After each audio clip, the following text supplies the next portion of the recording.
Welcome to Dash Talks Live. I'm Mark Stern, founder of custom box agency dash-and-cardex.com, and someone who believes great businesses aren't built by accident. They're built by design. On the show, we'll sit down with founders, builders, and bold thinkers to impact how they're growing their business, designing unforgettable customer experiences, and turning great ideas into real momentum. If you're an entrepreneur who believes execution matters just as much as vision, then you're in the right place. Let's get into it.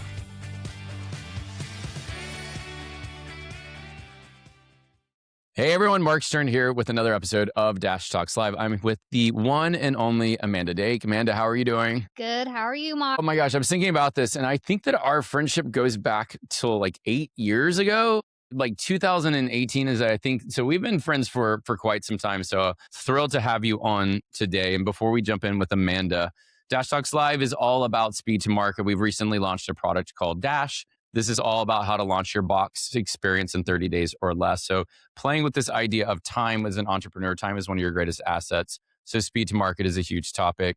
Amanda, before we jump too far in, can you share with our listeners a little bit about you? Sure. I have been in this business since 2011. So think way back before Facebook was really big, before ClickFunnels was ever born, before High Level, before any of these internet marketing things. I jumped in after being a teacher for 12 years. So I've been around to see a lot of things come and go. I've worked with all kinds of different people, helping them bring their ideas to fruition and monetize them. So I've worked with you several times. Several of our clients are the same. I see some of them on the wall back there. So Yeah. I've been around a while. It's fun. Yeah. And just for our listeners, talk to us a little bit about what's on your radar now. What are you working on these days? These days, I work one-on-one with people. I have gotten rid of any kind of group coaching or automated courses. I just don't think we really need all of that stuff. You and I talked offline a little bit about the future of kind of e-learning. Yeah. And so now I've really honed in on what my gifts are and what my passions are. And I love working with people one-on-one. I love to work fast. I work with people usually either in like a 1 day kind of VIP day container or even over just a few weeks. So we can extract everything they're wanting to do out of their minds and get it into a plan of action that will, monetize and impact. Yeah. And I've known a lot of people who've worked directly with you as well. And so one of the things I'll do as a shout out is in this game that we play as entrepreneurs, the structure, the rigor, the discipline that needs to happen, especially if you're looking to scale your business. Part of what people, don't realize is that to really be in a position to grow a business, you really have to have your vision, your messaging, your systems, your process very much dialed in a way that, and this is something that's big for our team, things will happen. If you can't diagnose how things are happening, then you can't solve the problem. And so I see from a lot of businesses that they kind of just jump into it and start serving, but they don't think about the mechanics of how to run the business and what needs to happen to keep the business stable as you grow. Because every chapter, when you start to ascend, even if you're going from 0 to 100,000, 100,000 to 500,000 to a million beyond, you're reinventing your business time and time again. Having an Amanda Dake in your corner is a powerful secret weapon that has seen these permutations across many different business owners. And so I can't stress it enough how the role that you play is one that lots of businesses, especially if I read it in your book and I love how you articulated it, which was this idea that you could feel like you're working really hard, but working versus creating the momentum to grow the business is two different things. It doesn't mean you're necessarily working smart in your business. Yeah. So I don't know if you have anything you want to respond to based on what I said, but. No, I think what you said was great. I think we're conditioned to feel like being busy is enough. Like, oh, I was so busy. But it doesn't show necessarily that you are productive. And I know that's kind of sounds cliche, but my goal whenever I work with people is to help them be less busy and more productive. Because at this point in my own life, I want to spend my time not just working all the time, although I do enjoy what I do, but I have my friends and I have my family and I have my dog. I want to go and do other things and sit in this office or, be behind a computer. I want to go and do things. And the people that I work with also want that. So I like to compress time for them. And you'll learn as you grow a business that time is your greatest asset that you will never get back. Once time is gone, it is gone. And there's a finite amount of time for all of us. And so, in that sense, would you rather be churning and churning and churning or put the systems in place that give you the capacity and the freedom so you can enjoy life? We're not doing this just to work all day. Yeah. How do we find that right balance? And so, again, these systems are critical. And I have to do a shout out. Congratulations on the book launch. Thank Six you. moves to your next six figures. So I'd love for you to just share with everyone. Tell us a little bit about this book that you've written. Yeah, I've written other books before or been part of other book projects. And this was one that I don't know really exactly when I decided to do it, but it happened really fast. Like I said, I like to do things really fast. But I wanted to give people something that they could easily consume and get a head start on whatever it is that they're trying to do. Right now, we have the ability to talk to AI, right? And we get all these amazing ideas, but we don't ever just sit back and think like, what do I actually want? That's a big part of that book is like deciding what it is you're actually trying to create for yourself. And is it in alignment with where you are in your life right now? So those are two big reasons that I wanted to create that book or write that book was to help people make decisions on what it is that they're actually wanting to do and then make sure that those decisions are in alignment with the life that they want to live and the way that they want to show up and serve. Just because you can do something doesn't necessarily that's what you need to be spending your time doing. And Yeah. that's a really big part of why I wrote that book. What I love about this book is for me, again, time being such a great asset, especially for an entrepreneur, you could read this book in one sitting. Yeah. You could sit down and go through it. And what's great about the book is it's not just a book, it's an interactive workbook. So as you go through the book itself, there's opportunity for you to start to pause and think about the concepts that Amanda is highlighting through all the books. So in that sense, this highlights your cash method, Hmm. which is just your method, your action guide for strategic line growth. But just going through this, I was like, this is like, I appreciated how it's such a quick read, but it was packed with insights. And I'll just jump in real quick. This is looking at one of your structure, move number 4, build a business that works. When I was even going through this, without structure, even the best ideas crumble. Here's why. Confusion kills momentum. If your offers are messy or hard to explain, people won't buy. Complexity stalls delivery. The more complicated your systems are, the more time and energy they drain. No structure, no scale. You can't grow what isn't clear, repeatable, and efficient. And when I was reading this, I was like, you just put into words exactly some of the challenges that we're facing with Hmm. certain clients is that part of their struggle, while everything feels like they're reinventing the wheel, is because some of these traps that you're highlighting, confusion kills momentum, complexity stalls delivery, no structure, no scale. The biggest problems that we see is, okay, you're facing this issue because you haven't put the processes or structure in place to protect the business in this. So you're going to Yeah. keep facing the same challenges again and again if you don't get to the root cause of what's actually here. If your messaging's messy, doesn't matter how amazing of a product it is. If it confuses the buyer, they won't buy. And so these nuggets that you have here are straight to the point and really powerful. And I don't know if you Well, have thank anything you want to you. add to that, but it's things like that that I thought, again, really powerful. No, thank you for bringing that up. Yeah, I think people tend to overcomplicate things. It really can be easier than most people make it. Yeah. And systems are a big part of that. And containers, how you're delivering your service or product. Some people think, like, oh, everybody's doing a membership. I need to do a membership. Well, let's really look back and see does that structure align with you and your vision and your business and your just how you normally operate? For me, it does not. I am not a membership person, even though it looks really enticing or low ticket offers. That's another one that you see probably a lot, right? Like, oh, I'll get them in at the 17 or 27 and I'll keep moving them and moving them. It sounds so great. And you get so much momentum when you see those little sales coming in. But for me personally, it is off the table. I don't even get distracted by that anymore. It's just not meant for me, even though if I didn't know that already about myself and what I wanted to do for people, I would go down that road and get lost for a while and then come back and go to another one, right? So, structure is really important to fit not only how you can deliver an amazing experience for people, but also making sure that it's something that you are going to be okay with when it gets boring. Whenever it has become monotonous and repeatable. And it's funny because even the topic of like boredom is what kills a lot of businesses that work well. I mean, the systems are so dialed in and so perfect that you almost feel like it's getting too easy and you self sabotage. That's a Yeah. theme that I've seen as well. There is so much of what you just said that I also just want to call out. And part of this is the idea of It's so easy for someone else to say, you see a speaker on stage that talks about memberships and you're like, I need to do this. And you just Yeah, constantly are chasing, the carrot that is right in front of you. And your question is totally the right one, which is you can do a membership, you can have a myth key, you can do this, you can run a challenge. Is that going to be the right means for what you need to do? And right, so there's a balance of like, there's an endless amount of people who will tell you what you should be doing because that's what they're doing, but it may make sense for their business. And a membership where that gives me a little bit of heartburn is once you build that machine, you can't just say, here's a membership. You constantly have to feed and nurture and grow that yeah, machine.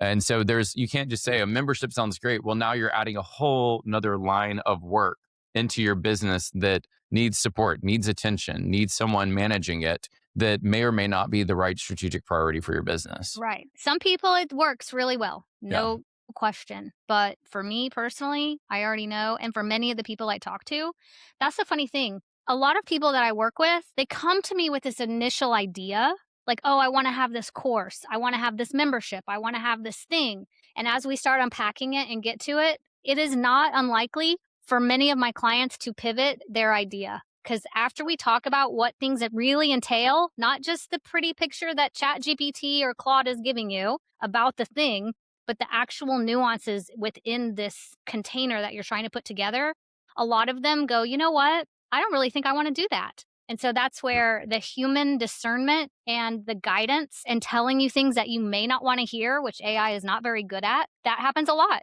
And there's nothing wrong with it. We saved a bunch of time and heartache and money by not going down that wrong road in the first place. No, I hear you. And I couldn't echo that more. Same thing happens with us when people come to us. They may have an idea for here, but part of it is you don't know what you don't know. And it's nice to Yeah. have someone take a step back and look at the bigger vision of what is it that you're trying to achieve? And is the membership the right vehicle to achieving that outcome? It could be, it may not be. It just depends. Yeah. Someone like you or someone like me being able to listen to what the person is trying to accomplish and see it from a different view. I call it like the 35,000 foot view rather than being within it like the business owner usually is. We can see things they cannot.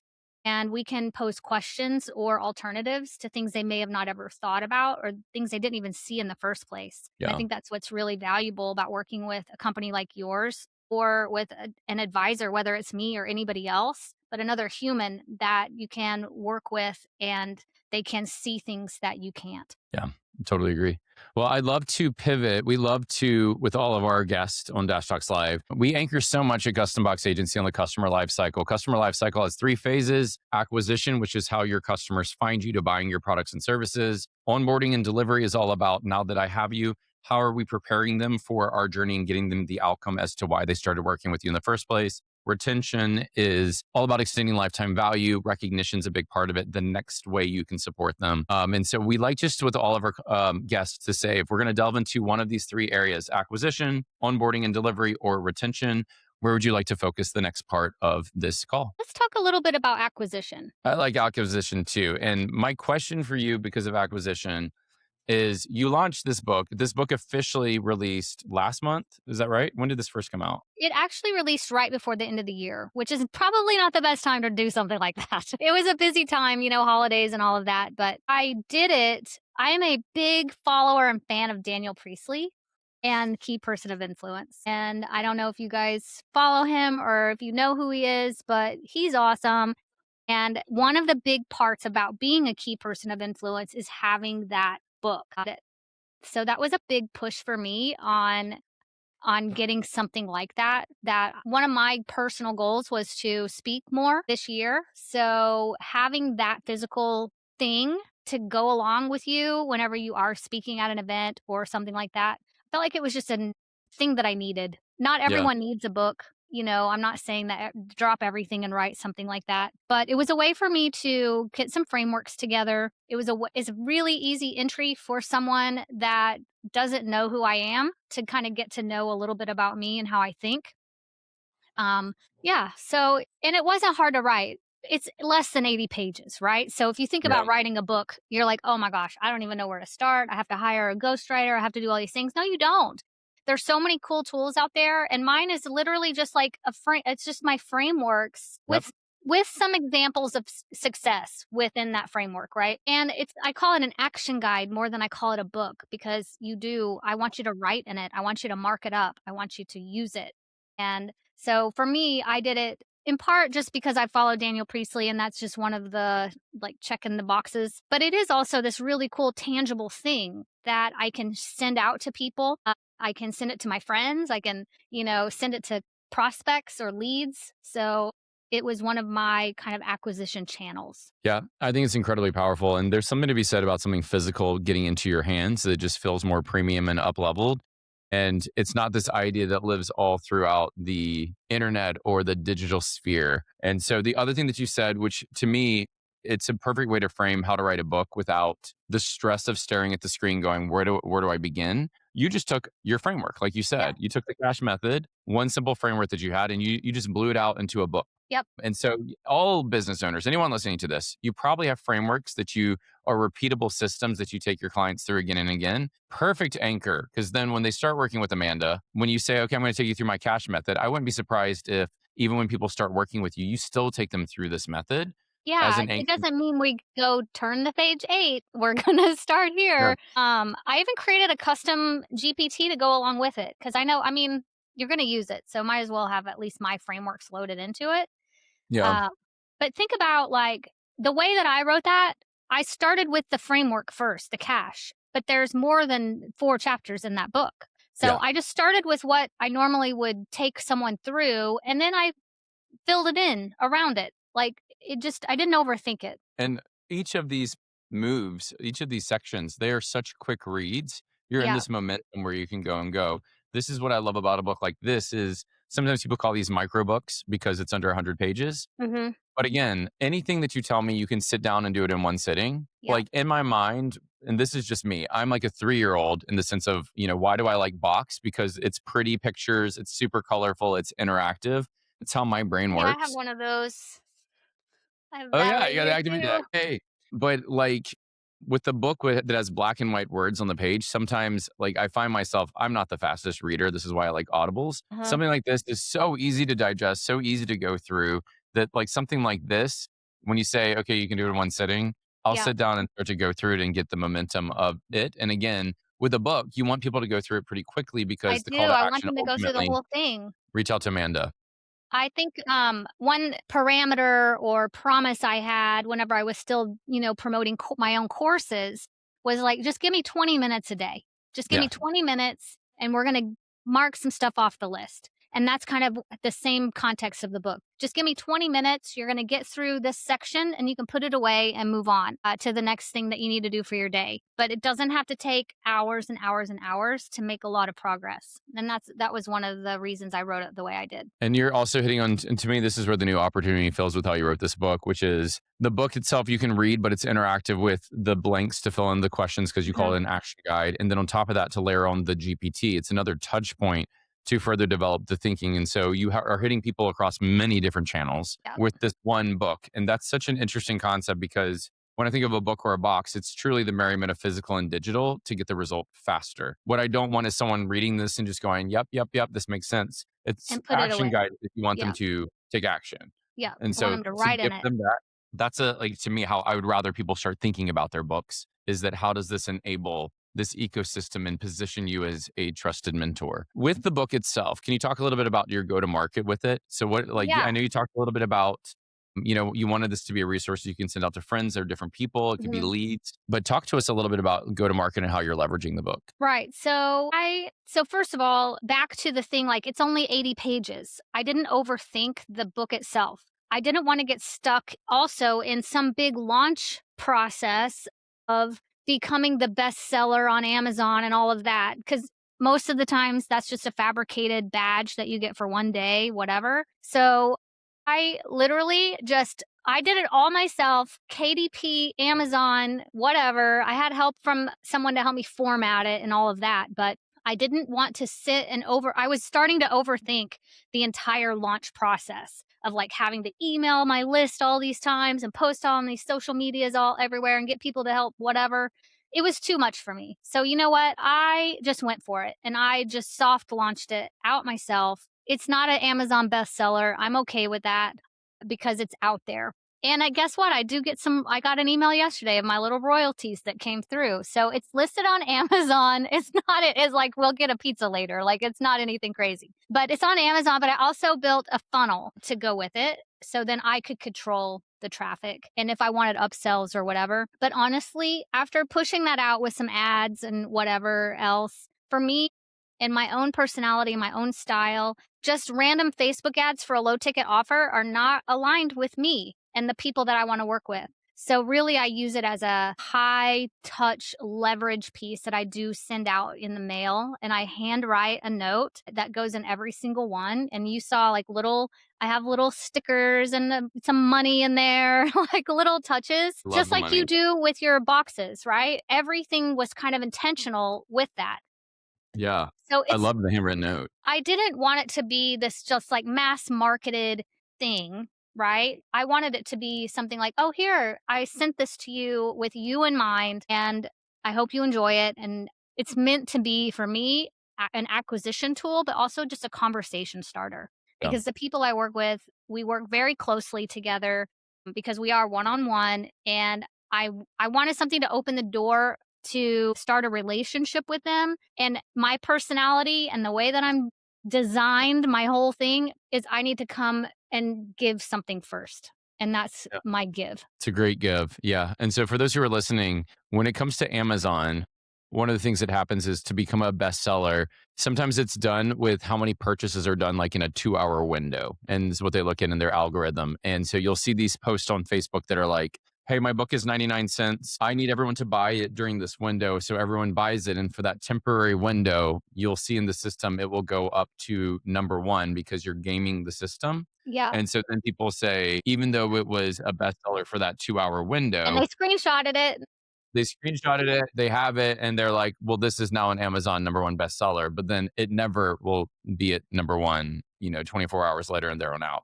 So it's Yeah. just like kind of a badge that people are kind of gamifying just to give the optics versus a more organic bestseller that people are literally buying it, growing it because the topic matter is getting so much press. It's just a different game. And Amazon bestseller versus a New York Times or Wall Street Journal bestseller, completely different processes, completely different algorithms in terms of how those are determined. But all of those systems can be gamed. And some people literally work with agencies that game it to have that accolade. This is a calling card and something that is quick Yeah. read and is high value that blends physical and digital. And then the other thing that's really powerful about a book, while people should be thinking about a book, is human nature. When you receive a book, typically you don't take the book and throw it out. You put the book on a bookshelf. So Yeah. there's something about a book that we just don't throw it out. We save it and put it on. So now we're taking up real estate in your home. And the other thing that's cool about something like this and how you've written this book is it's not a one-time use book. I can go through it now, but you may say, hey, in 6 months, go through the book again and see what's changed, what's evolved as well. Yeah. And that's the cool thing about like letting this be an action guide. Awesome. What's next with the book? Is there anything? And really, you have the book. The book is ultimately designed to lead people to working with you one on one. Yes. So I created a quiz, also Daniel Priestley thing. He calls his scorecards, but I created a quiz. I'm doing this a little bit differently though.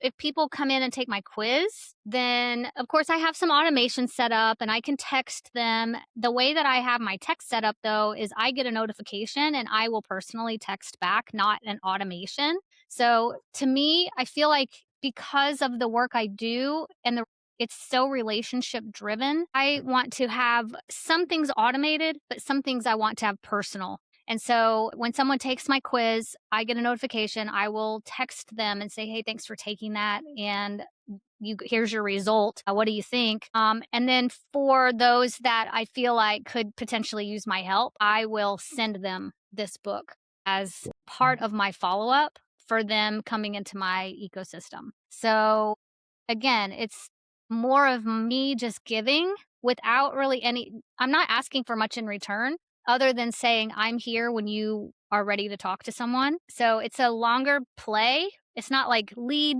to call to client, right? Mine's a little longer process. And so that's my strategy with that is leading now with this quiz. It's free. And then for the right people, I'll send them the book myself. It's not an automated thing. I'm not having a shipping house send it out. These are things that I'm paying attention to and discerning whether or not I should send it and writing that personal note. Could I automate the whole thing? Yes, easily. But it's not what I want to do right now with how I acquire my clients. Yeah. And again, this is a perfect example of there's a way that people approach it, that there's a blue book out, like a playbook out there saying, this is what you do when you launch a book. And you're saying, what that's missing for me, which is what I love about what you're doing, is, you're focused on the relationship building, not the transactional nature of just buying a book. It's the touch points that feel this is not like the other things I've received, because the love and attention that you're putting out there is one that it's hard not to recognize compared to the noise that is out there. And especially with AI, the noise is just getting noisier. This is a way to cut through that noise and have that. There's someone I've been following, a guy named Charles Gadet. I don't know if you ever heard of Charles. I don't Have you think heard I of have. Charles? He has a business called it's like he has a book he wrote called The Predictable Profit Playbook. And a lot of what he's focused on is like, how do you put more predictability in your sales process?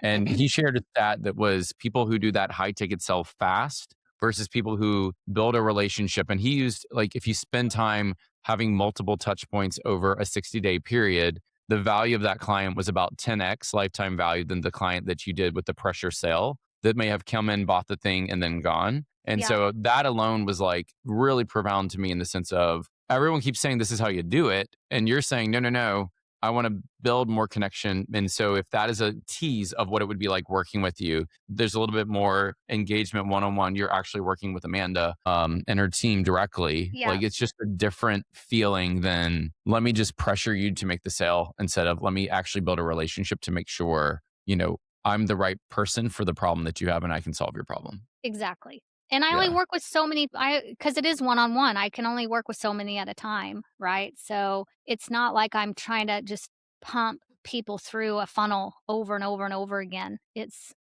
different than that. And is that what gurus would tell me to do and scale this and all of the things? Probably not. But at this point of my career, I'm just gonna do it my way now. It's a lesson learned. And even like back in when I was in Two Comma Club coaching and Inner Circle with ClickFunnels, I loved them. Yeah, But there were times that I was like, they keep saying, this is what you should do. This is what you should do.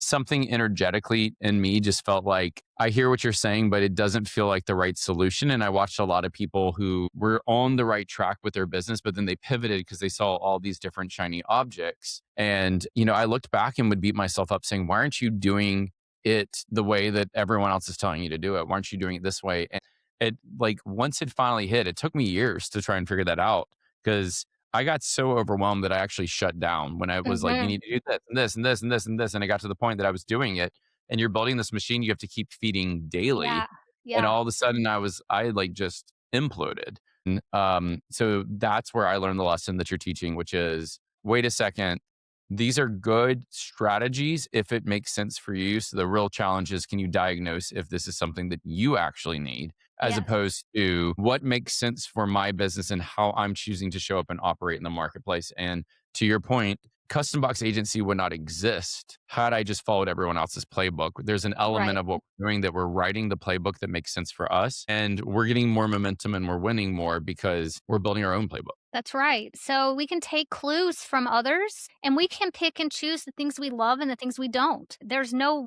one only way to do things. And also, one other thing to really talk about here or note is you've got to really have your ideal client in mind when you are figuring out how you want to go about attracting them and acquiring them. So, my personal ideal client does not need a PDF of anything.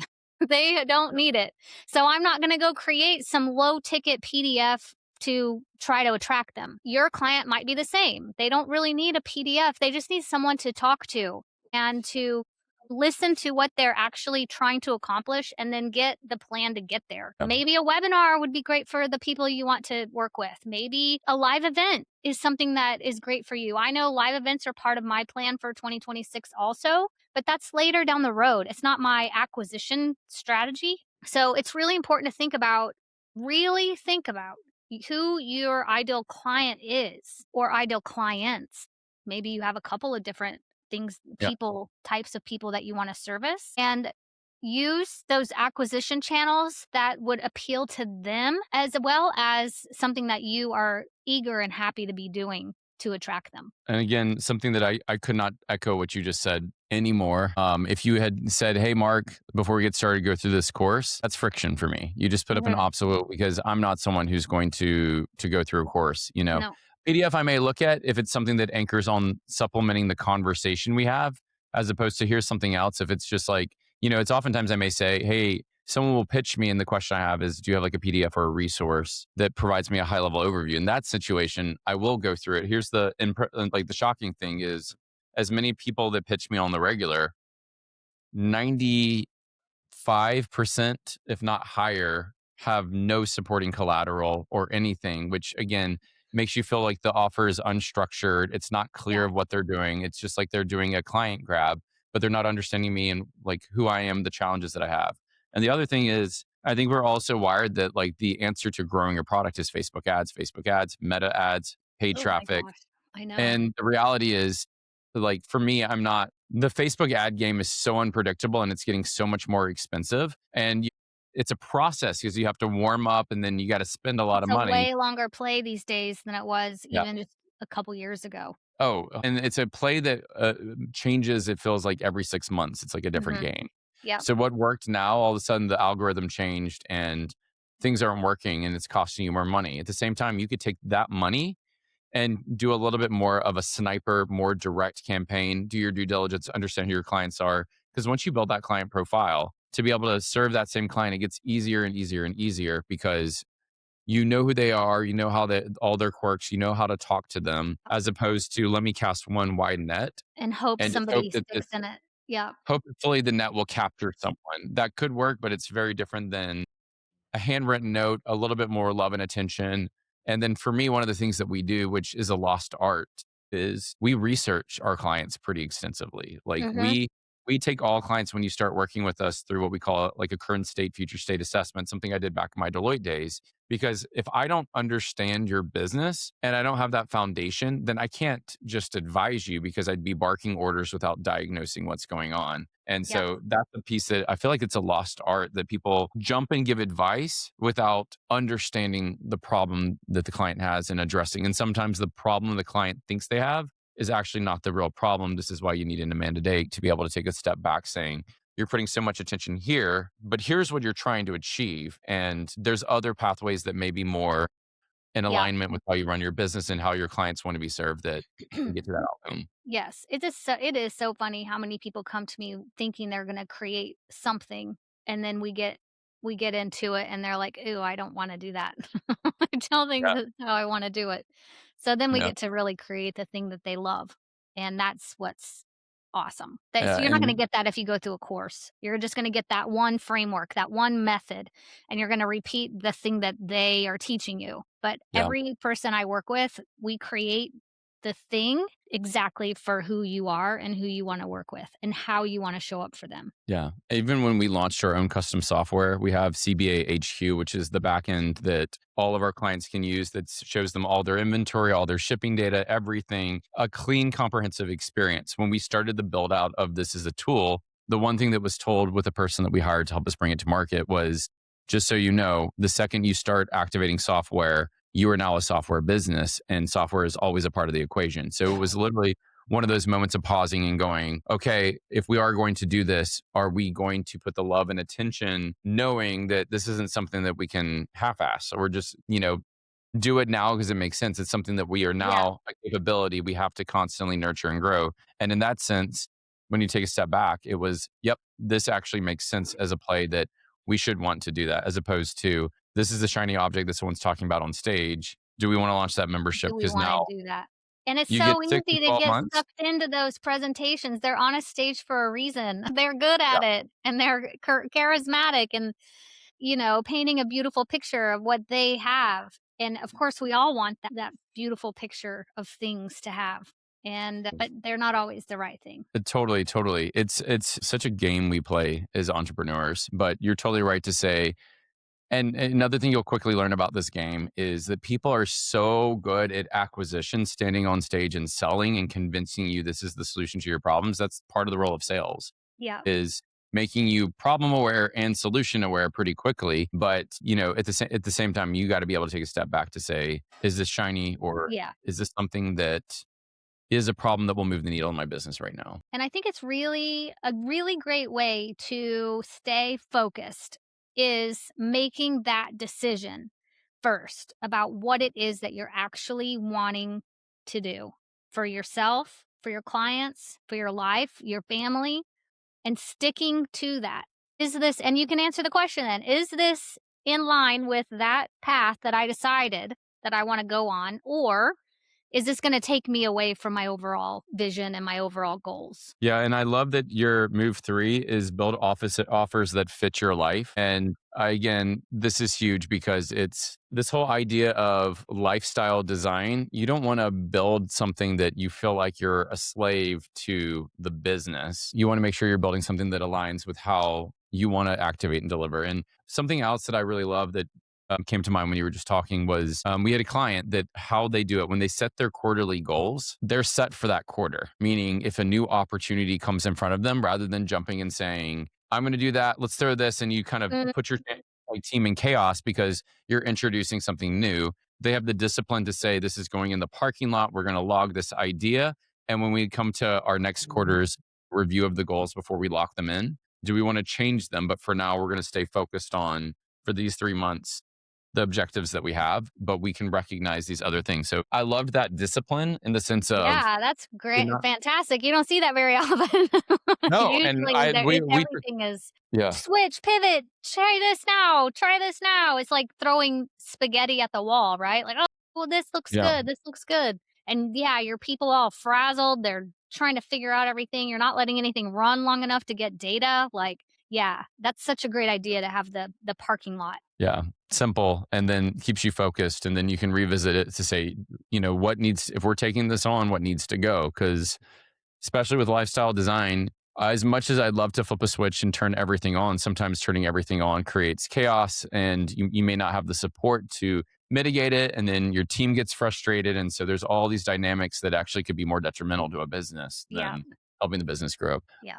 On this topic, is there anything that we've not hit on that you want to make sure we hit on before we wrap up? Think just when we are talking about acquisition, just remembering that there are multiple ways to go about it. And nothing is dead and nothing is too old, right? I'm sending lumpy mail to people. Like Yeah, that was done back in the, advertising when it started. So I think just making sure that you're doing things that are aligned with who you are and how you want to work with people. I know there's one example is like, and I don't know, you might get these messages. I get voice messages from people in my DMs, or I'll get a video. I don't want to listen to anything or watch a video. I would much rather, just like you said, you have a PDF that I can just skim. Like, I want to just read something. So I naturally don't send voice messages or videos because I don't like them for me. But does that mean it's wrong for my acquisition channel? I can't answer that. But I know that I yeah, like to do things that are aligned with my own personality and the way that I like to do things. So even if your style is a little bit different or unique, I think it's okay. And it could stand out even more than just the same old thing that everybody else is doing. So I think just making sure that knowing who you want to work with and your overall goal for them, and then going after them in an acquisition method that fits you, there's no right or wrong to do it. I yeah. mean, I think we're afraid to do things sometimes that we think it's going to be wrong, and there's not really wrong. And I think sitting there doing nothing is the only thing that's wrong. I I mean, you're talking to someone whose business is based on the oldest marketing channel out there. Grab your package and stick it on the back of horse and buggy, and it'll eventually get to the destination. Yep. From olden times. And so what's crazy is not many people in the digital age. When we went from physical products in the 90s, 80s, and 90s, it was box sets and cassettes and everything like Yeah. that and everything. And then we went digital, which were like no inventory, and now it's all online and it's much easier scalable. But we went so extreme digital now with AI that it's amazing that people are coming to us going, my gosh, what you're doing is so innovative. And I chuckle because what we're doing is the one of the oldest marketing channels that Oh, is just getting more hyper relevant, tapping into a channel that is not a common channel. And so to your point, our play right now is that as we go more digital and you're seeing the rise of digital distrust is this video reel. Is the content I'm reading real? Is the person calling me Mhm. real? Are these videos real, or is it all some type of AI generated something that they're able to do at scale? And I mean, I see everything. It's amazing that sending something is a lost art that stands out in a way that what's cool is if you send me an email, there's a good chance I may not see it.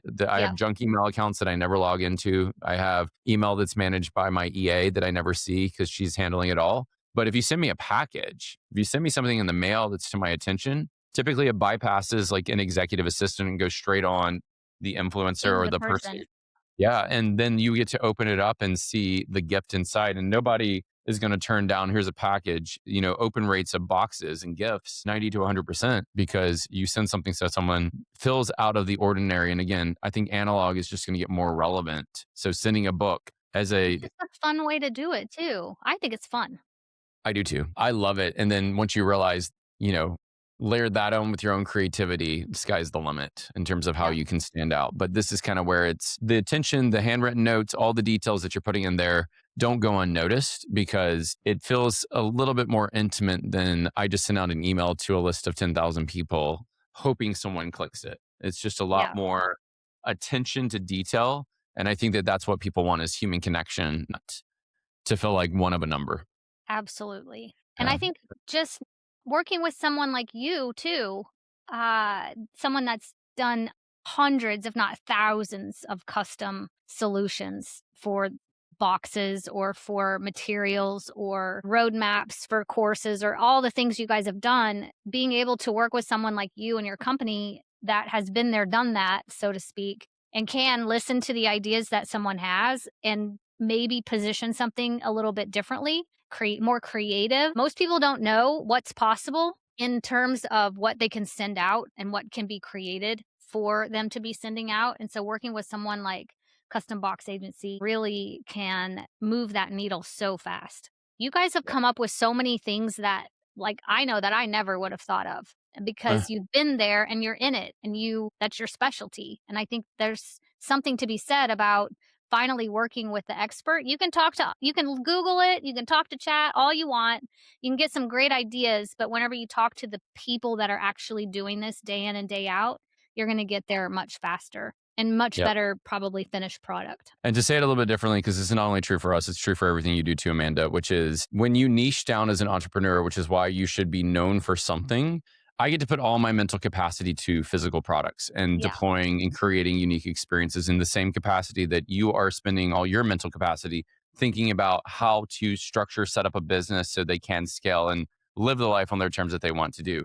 Because we are just living and breathing this to your point. You don't know what you don't know, but we see so many permutations. And so working with an Amanda is not Amanda showing up saying, well, what do you want to do? Oh, let's do a membership. It's literally having someone take a step back and say, what are you trying to achieve and what's the best way to achieve Yeah. that? And let me help you structure and understand. You can tap into expertise. And again, as entrepreneurs, our greatest asset is that's finite is time. Working with an Amanda Dake, working with a custom box agency is a massive accelerator because you don't know what you don't know. And if you're constantly deploying solutions that are you trying to figure out to your best ability, you may be leaving a lot of opportunity on the line that had you just worked with someone like Amanda, you could have solved that problem and moved on to the next thing that you want to work on in your business Quickly too. quickly. Super quickly. This was amazing. I always love and enjoy connecting with you, my friend. Thank you. Before we wrap up, two questions I have for you. One is where can people get your book? And the second one is where can people learn more about you? Well, you can get the book at book.amandadake.com. Super simple. Perfect. And the quiz that I mentioned, you can also take that if you'd like. It's discovering your business blind spots. .com. So, yep, it's blindspot.amandadake.com. And honestly, I'm on social media all over the place, just as Amanda Dake. So that's a great place to learn a little bit about me, connect with me there. Yeah, I'd love to. I'd love to connect. I don't Yeah. go to a lot of events anymore. Do you? I've been trying to dial it down just a little bit because what happens is I think when you start to go to a lot of these events, a lot of the messaging right now is just so AI, AI, AI. And when I go to these events, there's like 50 new AI tools. And before I can even Yeah. work through the list of understanding, when you go to the next event, there's 50 more AI tools. And so, like, the latest one for me was just I've been using ChatGPT, and everyone has been like, stop using ChatGPT. Claude is the way to go. And so now I was just like, but it works for me. And then you start to learn what you don't know. But then you And so, can get distracted a little yeah. bit and And then so, thrown off course. and part of it is sometimes like I find that a lot of events are great for networking and relationships, but the Yeah, content can sometimes just be a distraction. Like you're yeah, on the right path, just stay focused on the right path and like finish it through. And so that's the only thing is that like everyone is it's a you know this in the entrepreneurial game, like people who don't have really formal businesses and structured businesses, they chase I call them offer chasers. Like they chase the latest offer of the thing that they yeah. think is going to sell. So it's like I have a funnel building agency that turns into a Facebook ads agency that this turns into no, you need to be doing NFTs, and I'm an NFT expert, or then it becomes Bitcoin, and then it becomes AI, and now it's AI And then what's agents. next? Yeah, something will happen next, and they'll be that. Yes, I get it. It's a never ending, and I like for any business owner, I don't wish that upon anyone because I literally like could be like, oh, this person had a photography business, but now they have an AI agency building AI bots, and it's like, who are What you in this happened? game? And like like if someone came to me and I thought you were doing something else and then but you've already pivoted and you've already pivoted, then I'm in a position that I can't even recommend you Yeah, because I don't know what it is exactly. that you do. So Yeah, like this offer chasing is in the digital marketing like sphere, it's so rampant that like for me, I just want to be known for physical products and customer journey and how these come together, especially in this age of AI. But stay in my lane of that yeah, and keep because there's an endless amount of opportunity that fits into our umbrella of what we offer. And it makes it easy that when someone says, who does X, I can say you Amanda know Dake. this. That's Amanda. Absolutely. Versus, I think she still does that, but now she probably is a YouTube video expert and she also has a podcasting agency. So Yeah, I don't know, maybe talk to her. She may be able to help you. And like that's the yeah, challenge that I face with a lot of people is that focus is actually it's hard to build expertise and be known for something if you're constantly chasing the latest yes. craze. Because there will Totally always agree. be a new craze. Yep, Yeah. totally agree. Yeah. I Amanda, don't even always know how I got into that, but yeah. No, no, no, no, no. It's but it's always a pleasure talking with you, my thank friend. And you. so for those who are listening, be sure to check out go to book.amandadate.com to get the book. If you want to take the assessment, go to Blindspot or the quiz, go to blindspot.amandadate.com. We'll drop these links in there as well. Highly encourage you all to reach out to Amanda. She's incredible. I've known her for years. I trust her, Thanks. but it's always a pleasure, my friend. Thank you. Looking forward to Yeah. the next one. All right. And that's it for another episode of Dash Talks Live. Stay tuned. And if you are interested in coming on the show, just go to dashtalkslive.com, fill out the form, and we'd love to have you on a future episode. All right. Until then, more to come. Thank you for joining me, Mark Stern, on this episode of Dash Talks Live. If something in this conversation sparked an idea for you, take a moment to share this episode with another entrepreneur who could benefit from it. And if you think you'd be the next best guest for Dash Talks Live, come visit us at dashtalkslive.com, fill out the form, and join us for a future episode. Be sure to follow the show so you don't miss future conversations with founders and builders who are creating what's next. And if you want to learn more about designing your own customer journeys and experiences, come visit us at customboxagency.com and have a free consultation. Meet with a member of our team. Until next time, keep building with intention. Cheers.